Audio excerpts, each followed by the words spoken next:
I'll just make do. We get quite a few comments, oh, I don't want my bathroom to feel like a hospital. It's like, you don't have to make do. There are these services in place so that we can help you live a better life.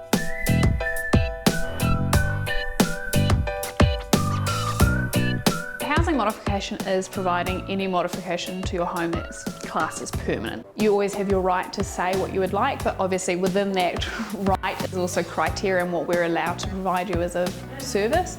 Around Aotearoa, we complete 8,000 housing modifications per year. And that obviously ranges for both ACC and the whakaha processes. Some modifications can take up to 2 years. We have to get an OT assessment, then it has to come through us to then get approved, and then we have to go to an architect. Some things are more complex than what might have necessarily been fully explained at the start, or it's just evolved to be more complex. So, you know, there's a long process involved with that. But once we get there, it's really special to see, you know, clients using the home the way they should have had it. There's always the elements where possibly you're like, I would like to upgrade this choice. I would like to provide some of my own money and put some cost in here where I would then now get the outcome I would like to modify my home. There is such a wide range on what, let's just say, slip resistant vinyl.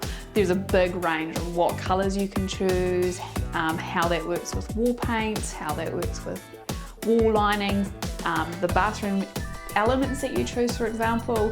There is a lot of range on what can and can't be used. So if you're building a home, there's obviously a list of things that we would recommend you put in prior to us having to then rip out stuff that you've purchased. If you're privately funding it from the outset, like retrospective, ideally you get an OT involved to say, this and this is what I would recommend you do. If you're going to provide decking, for example, making sure the treat is up so there's a little bit of grip in that respect, because we don't want people falling.